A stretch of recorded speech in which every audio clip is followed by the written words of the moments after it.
ये जो टॉपिक है ये है ट्रांसलेशन। सबसे पहली चीज आपको ये ध्यान रखना है कि ट्रांसलेशन होता क्या है। जैसे रेप्लिकेशन क्या होता है, ट्रांसक्रिप्शन क्या होता है, आप जानते हो। डीएनए से डीएनए बनना रेप्लिकेशन कहलाता है, डीएनए से एमआरएनए बनना वो ट्रांसक्रिप्शन कहलाता है।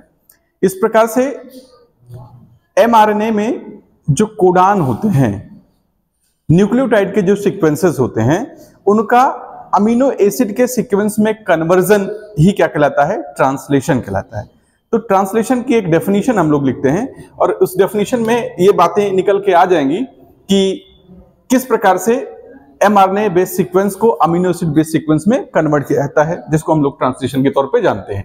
तो देखिए, ट्रांसलेशन की डेफिनेशन को अगर आप यहां पे कंसीडर करोगे तो आप कहोगे कि ट्रांसलेशन जो है द प्रोसेस, या ट्रांसलेशन का मतलब हुआ द कन्वर्जन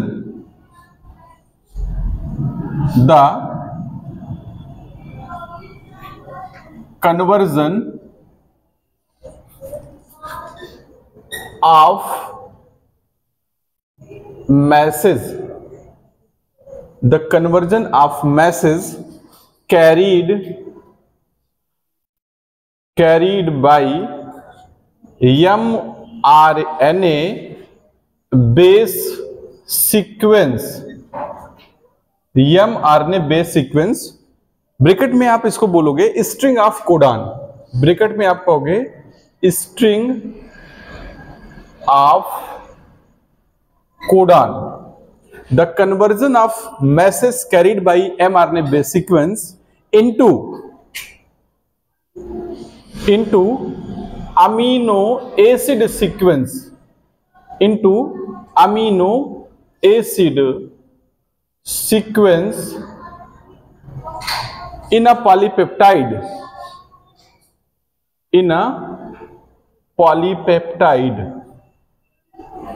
is called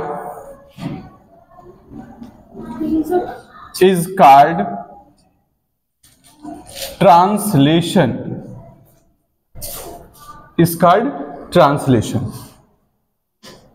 इसको हम लोग क्या बोलेंगे, ट्रांसलेशन बोलो। ठीक, अब आप यहां पे समझिएगा, जैसे यहां पे ये आपका डीएनए है, सपोज करिए ये आपका डीएनए है, इस डीएनए पे न्यूक्लियोटाइड लगे होंगे, ये आपका डीएनए का 2 स्ट्रैंड है। इस 2 स्ट्रैंड में यहां पे adenine, guanine, cytosine, thymine, adenine, thymine, guanine, cytosine, इस तरह से लगा होगा। Thymine, cytosine, guanine, adenine, thymine, adenine, cytosine, guanine, इस तरीके से सीक्वेंसेस लगे होंगे। ठीक, अब इसमें से डीएनए का जो 2 स्ट्रैंड आपको दिख रहा है, इसमें से कोई एक स्ट्रैंड टेम्पलेट का काम करेगा जिस पर आरएनए की सिंथेसिस होगी। तो हम मान लेते हैं कि इस स्ट्रैंड पे ये वाला स्ट्रैंड जो है, नीचे वाला स्ट्रैंड, ये टेम्पलेट के तौर पे काम कर रहा है, ये टेम्पलेट के तौर पे काम कर रहा है। अगर ये स्ट्रैंड नीचे वाला टेम्पलेट के तौर पे काम कर रहा है तो इसी स्ट्रैंड पे आरएनए की सिंथेसिस होगी, इसलिए इसको हम लोग बोलेंगे नॉन कोडिंग स्ट्रैंड। ये नॉन कोडिंग स्ट्रैंड हो जाएगा। तो आप यहां पे, ये नॉन कोडिंग स्ट्रैंड है, ये टेम्पलेट स्ट्रैंड है, इसी स्ट्रैंड पे आरएनए की सिंथेसिस होगी। तो अगर इस स्ट्रैंड पे आरएनए की सिंथेसिस होगी तो आपको यहां पे जो एमआरएनए का स्ट्रेच मिलेगा, ये आपका मान लीजिए ये एमआरएनए है, तो इस एमआरएनए पे ऊपर वाले स्ट्रैंड का सीक्वेंस आएगा, इसलिए इसको हम कोडिंग स्ट्रैंड बोलेंगे। तो इस सीक्वेंस में आप देखोगे कि यहां पे जो एमआरएनए बना वो कैसे आएगा, यहां पे एडेनिन है, यहां पे थायमिन है ना, तो यहां पे क्या आएगा, एडेनिन आएगा, गुआनिन आएगा, साइटोसिन आएगा, थायमिन की जगह पे क्या आएगा, यूरेसिल, फिर एडेनिन आएगा, फिर क्या आएगा, यूरेसिल, गुआनिन, और क्या आएगा, साइटोसिन। यहां पे ये डीएनए का 5 प्राइम एंड है, ये 3 प्राइम एंड है, ये डीएनए का 3 प्राइम एंड है, और ये क्या है, इसका 5 प्राइम एंड है। यहां पे ये एमआरएनए आपका 5 प्राइम एंड है, और ये क्या हो गया, 3 प्राइम, ये एमआरएनए। अब इस एमआरएनए में ये एमआरएनए किस तरीके की प्रोटीन बनाएगा, ठीक है ना, किस तरीके की प्रोटीन बनाएगा, या प्रोटीन में किस प्रकार के अमीनो एसिड सीक्वेंस प्रेजेंट होंगे। एक पॉलीपेप्टाइड है, दैट मींस कि एक प्रोटीन है, उस प्रोटीन में किस प्रकार के अमीनो एसिड के सीक्वेंस पाए जाएंगे, वो एक्चुअली डिसाइड कौन करेगा, वो डिसाइड करेगा कि एमआरएनए में कोडान्स किस प्रकार के हैं। जो मैंने यहां पे लिखा है स्ट्रिंग ऑफ कोडान, इसका मतलब बेटा यही हो गया, स्ट्रिंग का मतलब है कि एक थ्रेड और उस थ्रेड पे क्या लगे हुए हैं, कोडान। तो इसी बात को हम लोग क्या बोलेंगे, स्ट्रिंग ऑफ कोडान। ये पूरी बात आपको यहाँ पे, ये थ्रेड है, mRNA का एक स्टैंड है और उस पे ये आपका क्या लगा हुआ है, न्यूक्लियोटाइड कोडान। तो कोडान का मतलब है कि 1 2 3 तीन ट्रिपलेट को या 3 नाइट्रोजनस बेस ये जो लगे हैं, adenine guanine thymine, adenine guanine cytosine, इनको मिला करके आप क्या बोलोगे, कोडान बोलोगे। तो कोडान ट्रिपलेट होते हैं, 3 नाइट्रोजनस बेस या 3 न्यूक्लियोटाइड मिला करके आप बोलोगे एक कोडान। इस तरीके से यहां पे कई सारे कोडान दिख रहे हैं, तो इसको आप बोलोगे स्ट्रिंग ऑफ कोडान। इसी स्ट्रिंग ऑफ कोडान, या आप कहोगे कि जो मैसेज इस mRNA में प्रेजेंट है, अब इसको आप क्या कहोगे कि इस mRNA में कुछ बेस सीक्वेंस है। mRNA में क्या प्रेजेंट है बेटा, बेस सीक्वेंस है, और ये बेस सीक्वेंस अपने आप में क्या है, एक मैसेज है। ये अपने आप में क्या है, एक मैसेज है। किस बात का मैसेज है, कि किस प्रकार की अमीनो एसिड ये आगे चल करके इनकोड करेंगे और वही अमीनो एसिड आपस में जुड़ करके पॉलीपेप्टाइड बनाएंगे। तो यही मैसेज जो mRNA बेस सीक्वेंस में प्रेजेंट है, किस फॉर्म में है, स्ट्रिंग ऑफ कोडान के फॉर्म में है। आगे चल करके यही बेटा क्या करेगा, एक पर्टिकुलर अमीनो एसिड को बनाएगा, एक पर्टिकुलर अमीनो एसिड को कोड करेगा, और ये अमीनो एसिड आपस में ऐसे क्या होंगी, जुड़ करके, अमीनो एसिड आपस में से क्या होंगी, जुड़ करके एक क्या बनाएंगी, पॉलीपेप्टाइड चेन बनाएंगी। तो ये क्या बना, ये क्या है, ये अमीनो एसिड है, इसका N टर्मिनल इंड होगा और इसका क्या होगा, ये C टर्मिनस इंड होगा।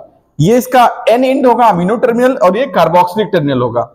इनको हम बता रहे हैं कि ये अमीनो, क्या डॉट क्या रिप्रेजेंट कर रहा है, ये रिप्रेजेंट कर रहा है अमीनो एसिड को रिप्रेजेंट कर रहा है।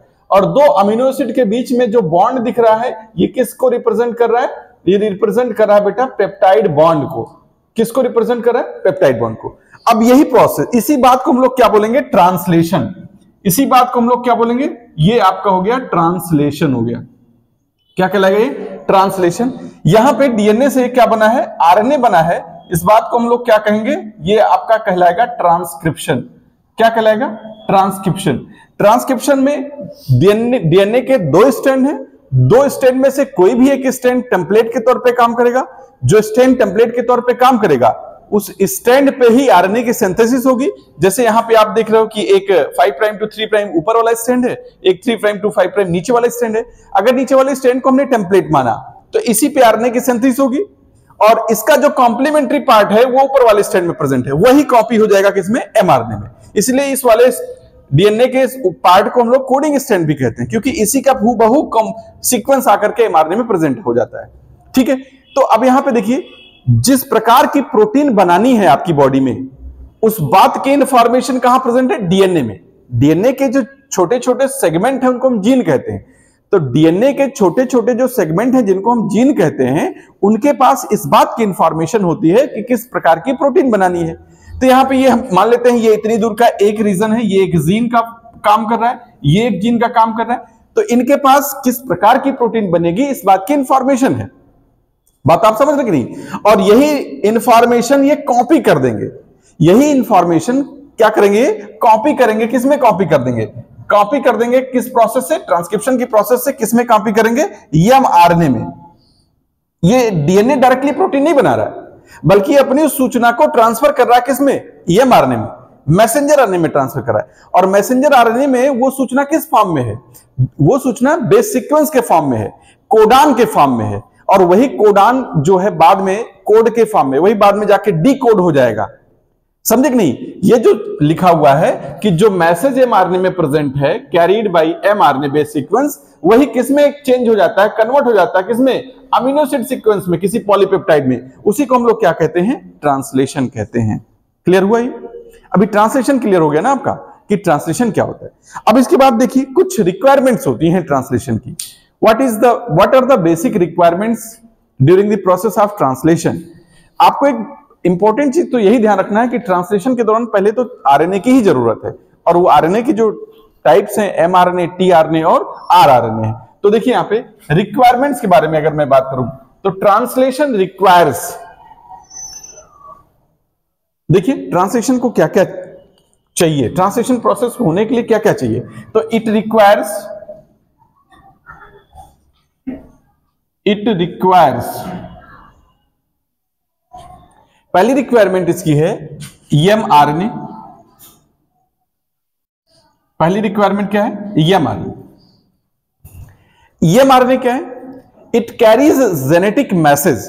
एमआरएनए ही है जिसके पास जेनेटिक मैसेज है या जेनेटिक इंफॉर्मेशन प्रेजेंट है। तो यहां पे it carries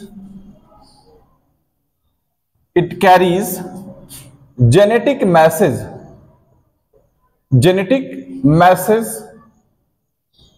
in the form of codon,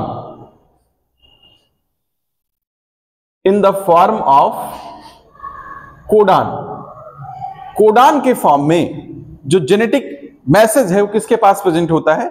mRNA के पास प्रेजेंट होता है। एमआरएनए टर्म को बेटा सबसे पहले जैकब एंड मोनार्ड ने दिया था।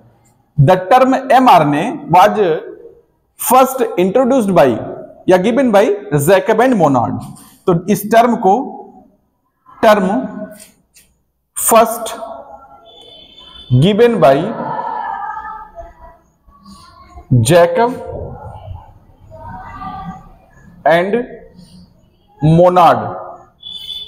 जैकब एंड मोनार्ड ने एमआरएनए टर्म को सबसे पहले दिया था। एमआरएनए का मतलब है, आपका जान ही रहे हो, इसका नाम क्या है? Messenger RNA. मैसेंजर आरएनए, ठीक है, ये बात समझ में। अभी इसको हम थोड़ा और आगे डिटेल में बात भी कर लेंगे कि यहीं पे मैं बता दूं आपको कि अगर आप एमआरएनए के बारे में बात कर रहे हो तो एमआरएनए के स्ट्रक्चर को अगर आप लेते हो, ये बात इतनी समझ में, एमआरएनए के स्ट्रक्चर की अगर आप बात करते हो तो देखो यहां पे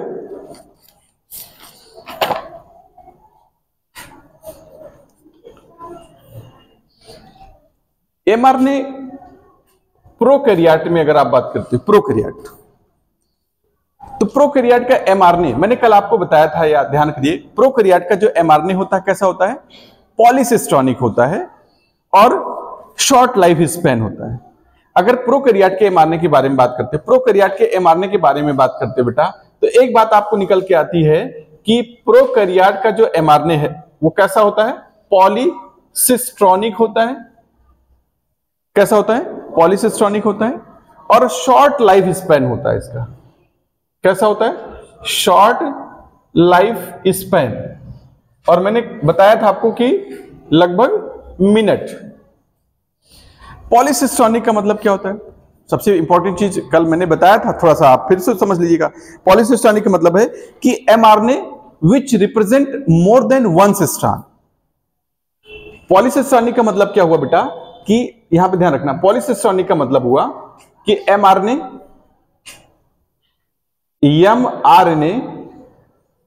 which represent more than one cistron, more than one cistron. MRNA which represent more than one cistron, इसको हम लोग क्या बोलते हैं? पॉलीसिस्टोनिक एमआरएनए। ओके, पॉलीसिस्टोनिक एमआरएनए की एक खास बात और होती है कि they have multiple ribosome binding site. इसके पास एक और बात ध्यान रखोगे कि they have multiple ribosome binding site. Ribosome binding site, इसका मतलब है कि प्रोकैरियोट के एमआरएनए में आप ये देख सकते हो बेटा, ध्यान से समझो, ये प्रोकैरियोट के एमआरएनए है। तो प्रोकैरियोट के एमआरएनए में एक सिस्टोन यहां होगा जहां पे स्टार्ट कोडॉन होगा और क्या होगा? स्टॉप कोडॉन होगा। स्टार्ट कोडॉन होगा, स्टॉप कोडॉन होगा। तो ये स्टार्ट कोडॉन और स्टॉप कोडॉन ये एक सिस्टोन कहलाएगा। ये स्टार्ट कोडॉन और स्टॉप कोडॉन ये एक सिस्टोन कहलाएगा। समझे कि नहीं आप? इस तरीके से एमआरएनए में आप देख सकते हो कि एक से अधिक सिस्टोन प्रेजेंट होंगे, तभी पॉलीसिस्टोनिक हो गया। स्ट्रैंड क्या है? स्ट्रैंड जो है कोडिंग रीजन है किसी भी जीन का या किसी एमआरएनए में, जिससे पॉलीपेप्टाइड बनती है, जिसका ट्रांसलेशन होता है। अगर हम ये एमआरएनए की बात करूं बेटा, अगर ये मैं कहूं ये एमआरएनए है और मैं कहूंगा कि ये सिस्टोन है, ये आप कहोगे कि मैं सिस्टोन 1 है, या इसको कहूंगा सिस्टोन 2 है, तो इसका मतलब है कि इस mRNA में इतनी ही दूर के रीजन का क्या होगा, ट्रांसलेशन होगा, प्रोटीन बनेगी। ये ट्रांसलेटेबल रीजन है, ये ट्रांसलेटेबल रीजन है। इसके बीच में जो इंटरसिस्टोनिक स्पेस है, इसका ट्रांसलेशन नहीं होता है, मतलब ये सिस्टोन तो है नहीं, इसका ट्रांसलेशन नहीं होगा। मेरी बात आप समझो। तो mRNA में जो स्टार्ट कोडॉन और स्टॉप कोडॉन है, इसको मिला करके हम क्या बोलते हैं, एक सिस्टोन। ये जैसे आपने देखा था कि डीएनए था, तो डीएनए में जो एक जीन रहा होगा, ये एक जीन का प्रोडक्ट है, ये एक सिस्टोन है। ये दूसरे जीन का प्रोडक्ट है, ये तीसरे जीन का प्रोडक्ट है। लेकिन जब mRNA बना तो एक साथ ही कई सारे जीन ट्रांसक्राइब हो गए हैं। जब ये प्रोकैरियोट का केस बता रहा हूं, प्रोकैरियोट के केस में कई सारे जीन एक साथ ट्रांसक्राइब होकर के एक पॉलीसिस्टानिक mRNA बना रहे हैं। समझ रहे हो कि नहीं आप? भाई ये जीन ट्रांसक्राइब हो गया, ये जीन ट्रांसक्राइब हो गया, ये जीन ट्रांसक्राइब हो गया, और सारे जीन ट्रांसक्राइब होकर के mRNA में आ गए, तो सिस्टोन के फॉर्म में आ गए। एक mRNA में कई सारे जीन के सिस्टोन प्रेजेंट है, तो ये सिस्टोन, ये पॉलीसिस्टानिक कंडीशन है। अब आप सोचो, जब ट्रांसलेशन होना होगा तो यहां पे भी एक राइबोसोम आकर के लगेगा, यहां पे भी एक राइबोसोम आकर के लगेगा, यहां पे भी एक राइबोसोम आकर के लगेगा।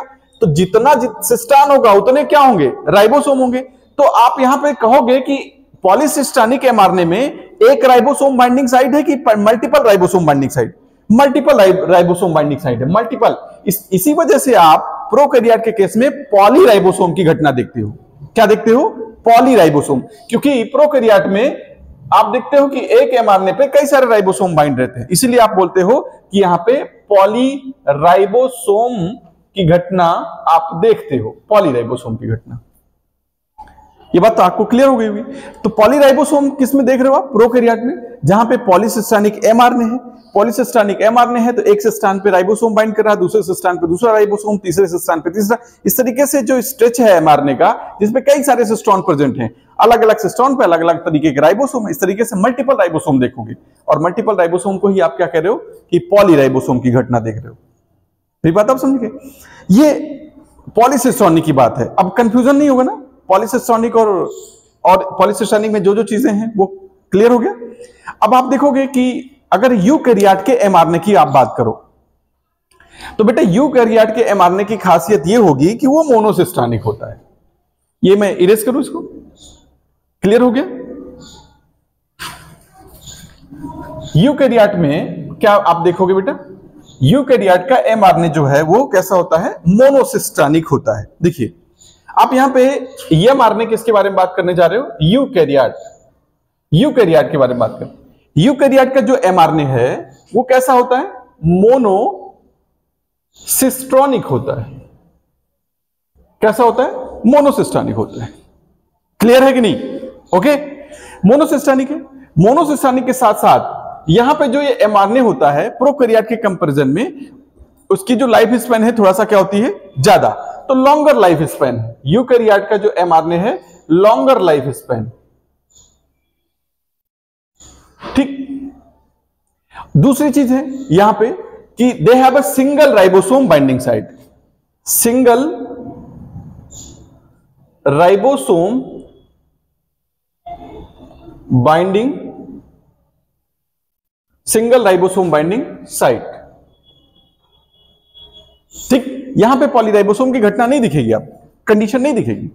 मोनोसिस्टोनिक है। मोनोसिस्टोनिक का मतलब क्या हो गया कि यहां पे ये mRNA है, ये 5 प्राइम रीजन इसका है, ये 3 प्राइम रीजन है, तो यहां पे स्टार्ट कोडॉन होगा, स्टार्ट कोडॉन, और यहां पे क्या होगा लास्ट में, स्टॉप कोडॉन, स्टॉप कोडॉन, और इसके बीच में ये जो है आपका ये कोडिंग रीजन प्रेजेंट है, कोडिंग रीजन, कोडिंग रीजन। तो ये इसमें एक सिंगल सिस्टोन ही केवल प्रेजेंट होगा, ये सिस्टम सिंगल सिस्टोन प्रेजेंट होगा, और किसी इतने ही रीजन से क्या बनेगा, एक पॉलीपेप्टाइड इनकोड होगा, इससे एक प्रोटीन या एक पॉलीपेप्टाइड बनेगा, एक सिंगल पॉलीपेप्टाइड यहां से देखने को मिलेगा। ठीक है, इसलिए इसको हम क्या बोलेंगे, मोनोसिस्टोनिक बोलेंगे। जबकि आपने प्रोकैरियोट में देखा पॉलीसिस्टोनिक होता है, क्योंकि कई सारे सिस्टोन प्रेजेंट होते हैं उसके mRNA पे, कई सारे राइबोसोम आकर के बाइंड करते हैं। हर राइबोसोम अपने सिस्टोन को लेकर के अपना एक प्रोटीन बनाता है, हर राइबोसोम अपने सिस्टोन को लेकर के एक प्रोटीन बनाता है। इस तरीके से प्रोकैरियोट के mRNA में एक साथ कई सारे प्रोटीन्स आप देख सकते हो, जबकि यूकैरियोट में एक टाइम पे आप केवल एक ही प्रकार की प्रोटीन देख पा रहे हो क्योंकि यहां पे सिंगल सिस्टोन है और एक ही सिंगल राइबोसोम बाइंडिंग साइट है। इसका मतलब अगर ये सिस्टोन है तो यहां पे आप देखोगे केवल एक ही राइबोसोम आकर के बाइंड करेगा और तब जाकर के इससे अपना प्रोटीन बनाया गया, तो सिंगल राइबोसोम बाइंड करेगा यहां पे, ये भी आप ध्यान रखना। क्लियर है कि नहीं क्लियर है? अब आप आगे देख लो यहां पे, ये तो रहा एमआरएनए के बारे में। दूसरी बात हम लोग बात करते हैं टीआरएनए के बारे में। दूसरी रिक्वायरमेंट है, कौन सा आरएनए और चाहिए हमको? दूसरी रिक्वायरमेंट है टीआरएनए की। ठीक है, टीआरएनए के बारे में आप बात करो। टीआरएनए सेकंड जो रिक्वायरमेंट है वो है आपका टीआरएनए। टीआरएनए को हम लोग बोलते हैं it is A soluble RNA. क्या बोला जाता है? टीआरएनए को हम लोग क्या बोलते हैं? Soluble RNA. ठीक है, सॉल्युबल आरएनए बोला जाता है, ध्यान रखना। ये क्या होता है? Soluble RNA. दूसरा नाम इसका क्या होता है? Transfer RNA. आप जानते ही हो ट्रांसफर आरएनए, इसको हम लोग सॉल्युबल आरएनए कहते हैं, ट्रांसफर आरएनए काम कहते हैं। ये एडाप्टर का काम करता है। ये क्या काम करता है? एडाप्टर का काम करता है। किस तरीके से एडाप्टर का काम करता है? एडाप्टर का काम इस तरह से करता है कि जो मैसेज एमआरएनए में प्रेजेंट है, यहां पे कोडान्स लगे हुए हैं, यहां पे ये एमआरएनए है, ये एमआरएनए में क्या है? कोडान्स लगे हुए हैं, ये कोडान्स हैं। ये कोडान क्या करेगा? एक पॉलीपेप्टाइड बनाएगा जिसमें अमीनो एसिड होगा, है ना? तो इस कोडान को अमीनो एसिड के फॉर्म में प्रोटीन में इनकॉर्पोरेट करने का काम कौन करता है? टीआरएनए। जैसे आपका इलेक्ट्रिसिटी है और आपका मोबाइल है, तो मोबाइल और इलेक्ट्रिसिटी के बीच में जो कनेक्शन लाता है वो कौन लाता है? एडाप्टर लाता है। कौन लाता है? एडाप्टर लाता है कि नहीं लाता है? उसी तरीके से एमआरएनए में जो कोडान्स है उसको आप देखोगे कि वो अमीनो एसिड की लैंग्वेज में कन्वर्ट हो रहा है, उसमें मुख्य भूमिका कौन निभा रहा है? टीआरएनए। तो टीआरएनए का काम क्या होता है? टीआरएनए बेटा एक सिंपल सी बात यहां पे ध्यान रखना, it brings the amino acid. TRNA क्या करता है? It brings the amino acid, it brings the amino acid from cytoplasm, it brings the amino acid from cytoplasm to the ribosome, ribosome को अमीनो एसिड ये pick करके cytoplasm से ला करके देता रहता है। इसका सबसे इंपॉर्टेंट फीचर ये है। टीआरएनए के स्ट्रक्चर के बारे में आप बात करोगे तो मैं आगे बताऊंगा भी उसके स्ट्रक्चर को डिटेल में, ठीक है? आगे जब अभी मैं डिटेल में और आगे बढ़ूंगा तो उसमें बताऊंगा टीआरएनए का। अगला जो है आपका क्या है? आरआरएनए के बारे में, ठीक है? तीसरी जो रिक्वायरमेंट है वो तीसरे प्रकार का आरएनए है जिसका नाम क्या है? आरआरएनए या राइबोसोमल आरएनए। इसके बारे में आप देखो। थर्ड रिक्वायरमेंट है आपकी आरआरएनए। आरआरएनए के बारे में क्या है? इसको कहा जाता है कि दे आर इनसॉल्युबल आरएनए। क्या बोला जाता है? Insoluble. They are insoluble RNA. ध्यान रखना, ये इनसॉल्युबल आरएनए है, इंपॉर्टेंट पॉइंट ध्यान रखिएगा। दूसरी चीज और एक चीज कहा जाता है कि it is most abundant mRNA among all the mRNA, the proportion of rRNA is more, it is greater in proportion. So it is most abundant RNA, it is most abundant RNA in cytoplasm, it is most abundant RNA in cytoplasm. इस cytoplasm में अगर बात करो tRNA की, rRNA की, mRNA की, तो rRNA का जो प्रपोर्शन होगा वो सबसे ज्यादा होगा, 70% के आसपास जो है आरएनए यहां पे होता है, ठीक? और क्या कहोगे? It is a structural component, it is a structural component of किसका? राइबोसोम का। आरआरएनए क्या करता है बेटा? राइबोसोम का फॉर्मेशन कराता है with the help of some proteins. It is a structural component of ribosome, it is a structural component of ribosome. मैं पूछ रहा हूं राइबोसोम किससे बना है, तो आप कहोगे सर आरआरएनए और कुछ प्रोटीन से। ओके, आप देखोगे कि in certain case conditions rRNA also act as a catalyst. RRNA also act as catalyst, ये इंपॉर्टेंट पॉइंट है बेटा, ध्यान रखना, also act as a catalyst. और जब आरआरएनए या आरएनए कैटलिस्ट के तौर पे काम करने लगे, एंजाइम के तौर पे काम करने लगे, तब उसको राइबोजाइम कहा जाता है। तो also act as a catalyst, that means कि एंजाइम, दैट मीन्स कि क्या, एंजाइम। जब ये एंजाइम के तौर पे काम करेगा तब इस आरएनए को हम लोग क्या बोलेंगे, राइबोजाइम। क्या बोलेंगे, राइबोजाइम बोलते हैं, ध्यान रखना, ribozyme. When RNA is going to act as a catalyst, then this kind of RNA is called ribozyme। और आप यहां पे देखोगे कि प्रोकैरियोट के केस में, प्रोकैरियोट के केस में 23S rRNA है, प्रोकैरियोट के केस में 23S rRNA है। और यूकैरियोट के केस में, यूकैरियोट का केस अगर आप लोगे तो वहां पे 28S rRNA है।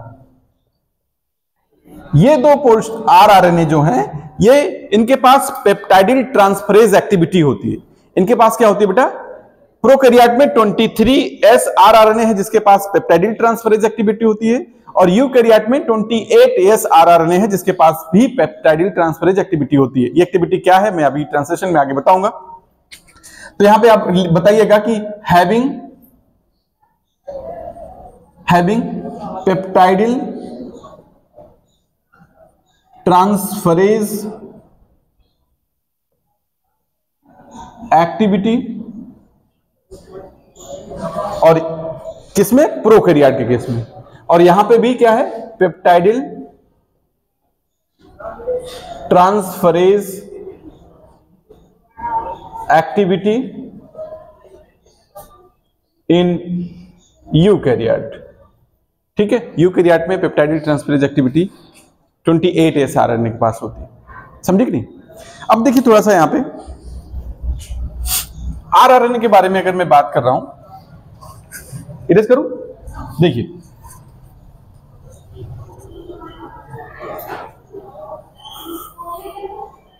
rRNA के बारे में अगर मैं बात करूं तो यहां पे आप देखोगे rRNA और कुछ प्रोटीन्स, rRNA और कुछ प्रोटीन, ये मिलकर के क्या करती हैं, राइबोसोम का फॉर्मेशन करती हैं।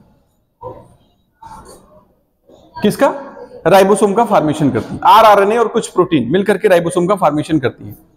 राइबोसोम के बारे में अगर आप बात कर रहे हो तो राइबोसोम आप देखोगे, राइबोसोम को आप देखोगे, ये राइबोसोम प्रोकैरियोट के केस में 70S टाइप का होता है, यूकैरियोट के केस में 70S और 80S दोनों हो सकता है। यूकैरियोट में 70S राइबोसोम ऑर्गेनेल्स में देखने को मिलेगा, माइटोकॉन्ड्रिया और क्लोरोप्लास्ट में। तो यहां पे राइबोसोम के बारे में मैं बात कर रहा हूं। यहां आप देखोगे कि प्रोकैरियोट का केस ले लो आप, और यहां पे क्या ले लो आप, यूकैरियोट का केस ले लो। प्रोकैरियोट के केस में, प्रोकैरियोट के केस में कौन सा राइबोसोम होता है, 70S टाइप का होता है। कौन सा होता है, 70S। यूकैरियोट के केस में कौन सा होता है, 80S टाइप का राइबोसोम होता है, 80S टाइप का होता है। अब 70S टाइप का राइबोसोम जो कि प्रोकैरियोट में देखने को मिल रहा है, इसमें दो सब यूनिट होती हैं। इसमें क्या होती हैं, दो सब यूनिट होती हैं। एक स्मॉलर सब यूनिट है, स्मॉलर सब यूनिट, और दूसरी क्या है, लार्जर सब यूनिट, लार्जर सब यूनिट। इसमें जो स्मॉलर सब यूनिट है उसको हम लोग क्या बोलते हैं, 30S, और लार्जर सब यूनिट जो होती है उसको क्या बोलते हैं, 50S। अब 30S का फॉर्मेशन कौन करता है, देखिए 30S का फॉर्मेशन कौन करता है, 30S का फॉर्मेशन 16S rRNA करता है, और 21 प्रोटीन्स, कितनी बेटा 21 प्रोटीन्स। 30s का फॉर्मेशन 16s rRNA और 21 प्रोटीन्स करती है। इसके बाद आप यहां पे देखोगे लार्जर सबयूनिट के बारे में बात करोगे तो यहां पे 23s rRNA, 5s rRNA और प्लस क्या होंगी, प्रोटीन होंगी। और कितनी प्रोटीन होंगी इसमें, 31 प्रोटीन्स। 31 प्रोटीन्स यहां पे आपको देखने को मिलेंगे, 31 प्रोटीन्स। यूकैरियोट में अगर आप राइबोसोम के बारे में बात करें, यूकैरियोट का जब राइबोसोम आप लोगे, इसको मैं थोड़ा आगे यहां पे बढ़ा दे रहा हूं। यूकैरियोट का राइबोसोम आप ले रहे हो यहां पे, तो यहां पे आपने बताया कि 80s टाइप का होता है। ओके, इस 80s टाइप में भी आप देखोगे कि दो सबयूनिट होंगे, स्मॉलर और लार्जर।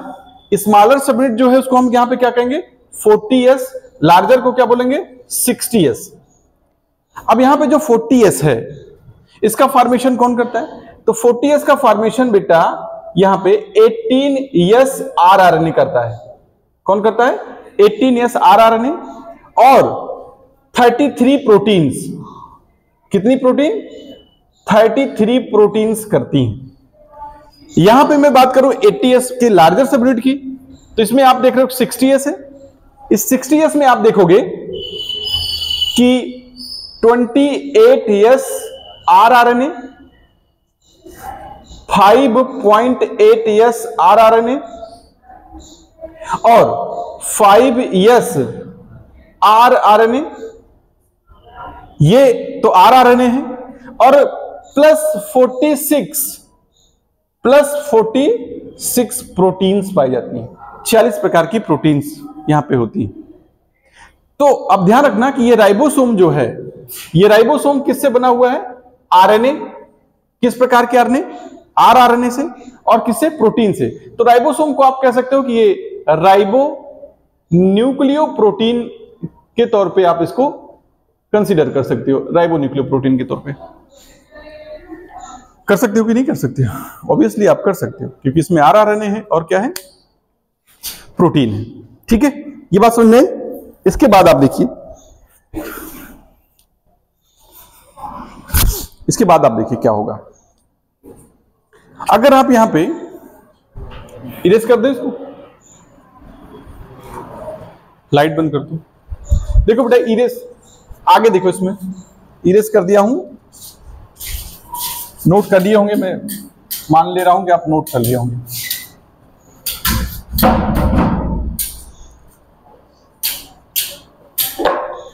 अब देखो यहां पे अगला जो पॉइंट है,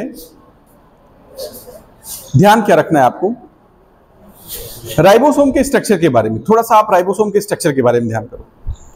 राइबोसोम का स्ट्रक्चर जब आप ले रहे हो, आप सपोज करो ट्रांसलेशन आप प्रोकैरियोट के केस में पढ़ने जा रहे हो, किसमें पढ़ने जा रहे हो, प्रोकैरियोट के केस में राइबोसोम आप ट्रांसलेशन आप पढ़ने जा रहे हो, प्रोकैरियोटिक ट्रांसलेशन पढ़ने जा रहे हो। तो इसका मतलब है कि प्रोकैरियोट में तो आरएनए जो होगा, आरएनए वो तो वही तीनों आरएनए होगा, कौन सा, एमआरएनए, टीआरएनए और आरआरएनए। ठीक, आरएनए तो यही होगा, प्लस क्या होगा, इसके साथ क्या लगेगा, प्लस लगेगा 70s टाइप का राइबोसोम। 70s टाइप का क्या चाहिए आपको, राइबोसोम चाहिए, 70s टाइप का राइबोसोम चाहिए। तो यहां पे राइबोसोम के स्ट्रक्चर के बारे में आप देख लो, राइबोसोम के स्ट्रक्चर के बारे में आप देखोगे तो प्रोकैरियोट के केस में यहां पे एक लार्जर सबयूनिट होगा,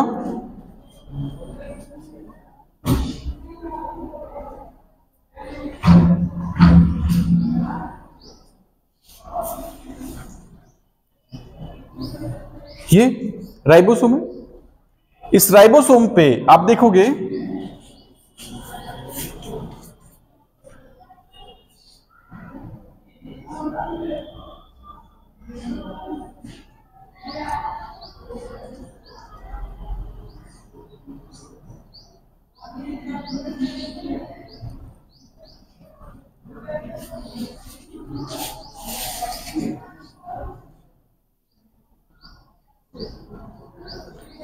यहां पे देखो, ये लार्जर सबयूनिट है, ये 50s है, लार्जर सबयूनिट है, ये क्या है 30s है, स्मॉलर सबयूनिट है। दोनों मिला लिए आप क्या कहोगे, कौन सा है 70s टाइप का राइबोसोम है। अब इसमें देखो, इस साइट को, इसमें एक साइट होती है पी साइट, ये एक साइट है जिसका नाम क्या है ए साइट, और इसके साथ इसमें एक साइट और प्रेजेंट होती है जिसको हम लोग बोलते हैं क्या, ई साइट। क्या बोलते हैं, ई साइट। ये क्या है, इसको बोलते हैं आरएनए बाइंडिंग साइट। ये क्या है, आरएनए बाइंडिंग साइट, मतलब इस पे आरएनए आकर के बाइंड करेगा। ये क्या है, amino acyl tRNA binding site है, इसको बोलते हैं amino acyl tRNA binding site. ठीक है, इसको क्या बोलते हैं, peptidyl tRNA binding site.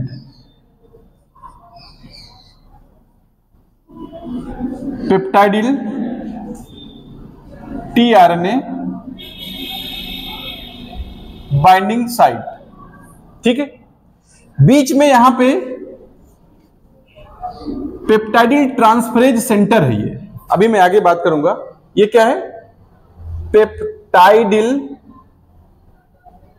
Transferase centre, peptidyl transferase centre है ये। इसके बाद आप यहां पे देखोगे, इसमें EFTU और EFG बाइंडिंग साइट होती है। EFTU और EFG बाइंडिंग साइट, यहां पे ये है आपका EFG बाइंडिंग साइट। यहां पे आप देखोगे EFTU binding site, EFTU binding site. तो आप ध्यान रखना, इतनी चीजें आपको ध्यान रखनी है। ये 70s राइबोसोम का स्ट्रक्चर है, और ये स्ट्रक्चर आपको ध्यान में रखना है, क्योंकि जब आप ट्रांसलेशन पढ़ोगे तो यही स्ट्रक्चर आप उसमें देखोगे। ठीक है, ये 50s है, लार्जर सबयूनिट है, ये लिख भी मैंने दिया। ये ऊपर वाला जो है ये क्या है, लार्जर सबयूनिट है, नीचे वाला क्या है, स्मॉलर सबयूनिट है। यहां पे आप देख रहे हो कि एक साइट है पी साइट, जिसका नाम है पेप्टाइडिल टीआरएनए या पेप्टाइडिल आरएनए बाइंडिंग साइट या टीआरएनए बाइंडिंग साइट। यहां पे aminoacyl tRNA binding site या aminoacyl binding site, peptidyl transferase centre है, यहां पे प्रेजेंट है। यहां पे EFG बाइंडिंग साइट है, यहां पे ये EFTU बाइंडिंग साइट है। ये 30s कंपोनेंट है इस लार्जर इस राइबोसोम का, 70s राइबोसोम का। ये स्मॉलर सबयूनिट है। यहां पे ये आरएनए बाइंडिंग साइट कह रहे हो आप। ठीक है, ये ई साइट है, इसको बोलते हैं एग्जिट साइट। इसको क्या बोलते हैं, एग्जिट साइट बोलते हैं, एग्जिट साइट।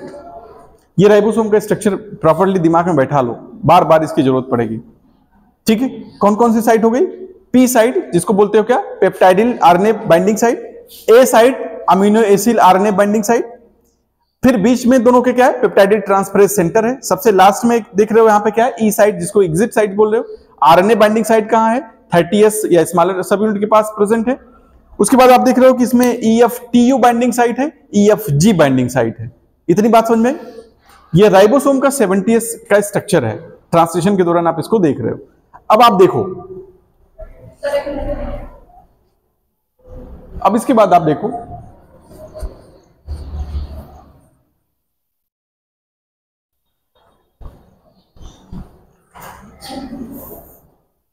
यहां तक कोई प्रॉब्लम किसी को। अब इसके बाद आप देखिए, अभी मैंने बात करा था, आपको बताया भी था कि प्रोकैरियोट का जो एमआरएनए है, प्रोकैरियोट का एमआरएनए बताया था अभी, प्रोकैरियोट के एमआरएनए में ध्यान रखना है आपको। सपोज ये आपका प्रोकैरियोटिक एमआरएनए है, ये प्रोकैरियोटिक एमआरएनए है। इस प्रोकैरियोटिक एमआरएनए में आप देखोगे बेटा, इसमें आप देखोगे एक 5 प्राइम एंड प्रेजेंट होगा, 5 प्राइम एंड है। इस 5 प्राइम एंड पे एक ऐसा रीजन प्रेजेंट होगा जिसका ट्रांसलेशन नहीं होता है, तो उसको बोलते हैं हम लोग क्या, 5 प्राइम यूटीआर। क्या बोलते हैं, 5 प्राइम यूटीआर या leader sequence.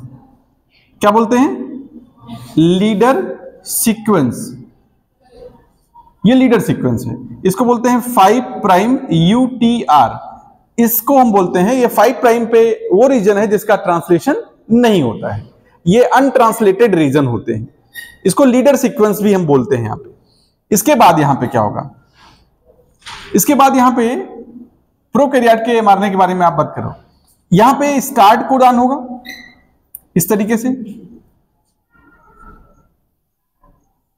Start codon AUG या कभी कभी GUG भी स्टार्ट कोडॉन के रूप में काम करता है। वैसे तो वैलिन को कोड करता है, लेकिन कभी कभी ये स्टार्ट कोडॉन के रूप में काम करता है। स्टार्ट कोडॉन, इसको आप क्या नाम दिए, स्टार्ट कोडॉन। ये आपका स्टार्ट कोडॉन है। ओके, स्टार्ट कोडॉन के जस्ट अपस्ट्रीम पे मैंने बताया था कि एक सीक्वेंस प्रेजेंट होता है। अगर आपको ध्यान आ रहा हो, मैंने बताया था कौन सा सीक्वेंस होता है प्रोकैरियोट में, Shine Dalgarno sequence, SDS sequence, Shine Dalgarno sequence. और साइन डेलगार्नो सीक्वेंस के अपस्ट्रीम के बारे में जब बात करोगे तो यहां पे वो रीजन प्रेजेंट होता है जिसका ट्रांसलेशन नहीं होना है, यहां पे वो रीजन प्रेजेंट है जिसका ट्रांसलेशन नहीं होना है या ट्रांसलेशन नहीं होता है। तो इस पूरे रीजन को आप लोग क्या नाम देते हो बेटा, इस पूरे रीजन को आप नाम देते हो क्या, 5 प्राइम यूटीआर। 5 प्राइम यूटीआर का मतलब है 5 प्राइम अनट्रांसलेटेड रीजन बोलते हो। बताओ इसमें कोई दिक्कत, समझ में आ रहा है। इसके बाद आप देखोगे, इसके बाद यहां पे कोडिंग रीजन है, ये आप कहोगे क्या है, ये कोडिंग रीजन 1 हो गया, कोडिंग रीजन 1। कोडिंग रीजन 1 को हम लोग और क्या कह सकते हैं, OR, सिस्ट्रॉन 1। क्या बोल सकते हैं, सिस्ट्रॉन 1 बोल सकते हैं, बोल सकते हैं। इसके बाद इसका क्या होगा, इस स्टार्ट कोडॉन के बाद इसका क्या होगा, स्टॉप कोडॉन यहां पे होगा, स्टॉप कोडॉन, यहां पे स्टॉप कोडॉन होगा। फिर से क्या देखोगे आप, फिर से आप यहां पे देखोगे भैया कि ये एमआरएनए,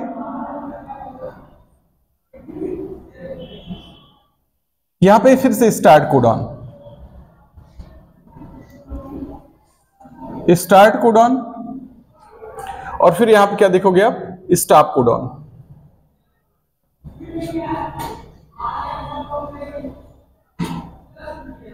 स्टॉप कोडॉन। उसके बाद आप देखोगे यहां पे 3 प्राइम रीजन पे, ये 3 प्राइम रीजन है। जिस प्रकार से 5 प्राइम रीजन में अपस्ट्रीम, स्टॉप कोडॉन के डाउन स्ट्रीम देखो आप यहां पे, जिस प्रकार से यहां पे साइन डेलगार्नो सीक्वेंस के अपस्ट्रीम पे कुछ रीजन होते हैं जिनका ट्रांसलेशन नहीं होना है, इसको बोलते हैं 5 प्राइम यूटीआर। चूंकि ये 5 प्राइम पे है इसलिए इसको बोलते हैं 5 प्राइम यूटीआर का मतलब अनट्रांसलेटेड रीजन, इसका ट्रांसलेशन नहीं होना है, ट्रांसलेशन इस रीजन का होना है, ट्रांसलेशन इस रीजन का होना है। ये कोडिंग रीजन 2 है,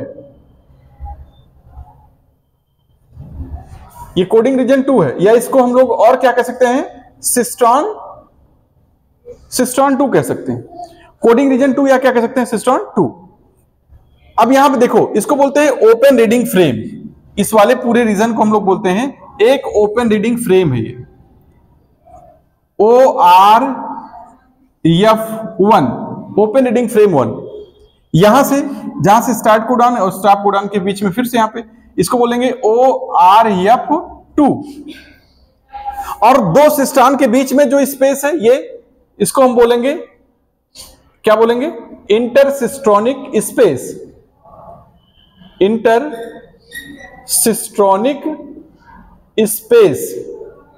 एक सिस्ट्रॉन ये हो गया, ये देखो यहां पे, ये एक सिस्ट्रॉन हो गया जिसमें एक स्टार्ट कोडॉन प्रेजेंट है, एक स्टॉप कोडॉन प्रेजेंट है। एक सिस्ट्रॉन ये हो गया जिसमें एक स्टार्ट कोडॉन प्रेजेंट है और एक क्या प्रेजेंट है? स्टॉप कोडॉन प्रेजेंट है। ये सेकंड सिस्ट्रॉन हो गया, सिस्ट्रॉन 1, सिस्ट्रॉन 2, है ना। तो एक सिस्ट्रॉन जिसमें एक स्टार्ट कोडॉन और एक स्टॉप कोडॉन है, इनके बीच का जो रीजन है उसको हम क्या बोलते हैं? Open ending frame. तो यहां पे चूंकि सिस्ट्रॉन 1 है तो इसका ओपन एंडिंग फ्रेम 1 हो जाएगा। यहां पे सिस्ट्रॉन 2 है तो ओपन एंडिंग फ्रेम क्या हो जाएगा? 2। तो ओपन एंडिंग फ्रेम क्या होता है? वो जिसका ट्रांसलेशन होना है। तो ये ट्रांसलेटेबल रीजन है, इसको आप क्या बोलते हो? ट्रांसलेटेबल रीजन, ट्रांसलेटेबल रीजन जिसका ट्रांसलेशन होना है, ये भी आपका ट्रांसलेटेबल रीजन है। ओपन एंडिंग फ्रेम जहां पे एक स्टार्ट कोडॉन है और एक स्टॉप कोडॉन है, पूरे रीजन को इसका ट्रांसलेशन होना है, इसी को हम लोग बोलेंगे ओपन एंडिंग फ्रेम। यही क्या है? आपका सिस्ट्रॉन है, यहाँ पे कोडिंग रीजन है। इस तरीके से एक सिस्ट्रॉन यहां पे देख रहे हो, एक सिस्ट्रॉन यहां पे देख रहे हो, इस तरीके से सिस्ट्रॉन क्या हो सकते हैं? यहां पे तो 2 ही सिस्ट्रॉन आप देख रहे हो, 2 सिस्ट्रॉन है, 2 से अधिक भी हो सकते हैं, मोर देन 2 हो सकते हैं, 4 हो सकते हैं, 5 हो सकते हैं, होंगे कि नहीं? ये एमआरएनए है, ये क्या है? एमआरएनए। अब इसमें मल्टीपल सिस्ट्रॉन हो सकते हैं क्योंकि प्रोकैरियोट का जो एमआरएनए है कैसा है? पॉलीसिस्ट्रॉनिक है। कैसा है बेटा? पॉलीसिस्ट्रॉनिक है। तो इस पे सिस्ट्रॉन कई सारे हो सकते हैं। सिस्ट्रॉन क्या करते हैं? जीन को रिप्रेजेंट करते हैं। मतलब ये एक जीन का रीजन आया है, ये एक जीन का रीजन यहां पे कॉपी होके आया है, तो सिस्ट्रॉन क्या रिप्रेजेंट करते हैं? वो जीन को रिप्रेजेंट करते हैं। समझे कि नहीं आप? तो यहां पे एक से अधिक सिस्ट्रॉन है, इसका मतलब है कि एक से अधिक जीन यहां पे कॉपी होके आए हैं। अब आपको मैंने बताया था कि यहां पे भी आकर के राइबोसोम बाइंड करेगा, तो यहां से भी एक प्रोटीन बनेगा, यहां से भी एक प्रोटीन बनेगा। इस तरीके से जितना सिस्ट्रॉन होगा हर जगह से एक प्रोटीन बनेगा, बनेगा कि नहीं? तो इसका मतलब है कि यहां पे मल्टीपल राइबोसोम भी बाइंड करेंगे, मल्टीपल राइबोसोम बाइंडिंग साइट भी होगी, होगी कि नहीं होगी? तो ये किसका कंडीशन आप देख रहे हो? प्रोकैरियोट का एमआरएनए। और एक चीज यहां ध्यान रखना बेटा, ये साइन डेल्गार्नो सीक्वेंस, ये इंपॉर्टेंट ध्यान रखना, ये Shine Dalgarno sequence, sign Dalgarno sequence, ये साइन डेल्गार्नो सीक्वेंस कहां प्रेजेंट होता है? एमआरएनए में। कहां प्रेजेंट होता है? प्रोकैरियोट के एमआरएनए में प्रेजेंट होता है। और ध्यान रखना है, अभी मैं आगे बताऊंगा, ये कॉम्प्लीमेंट्रिटी शो करता है, कॉम्प्लीमेंट्रिटी शो करता है किससे? 16s rRNA से कॉम्प्लीमेंट्रिटी शो करता है। किससे शो करता है?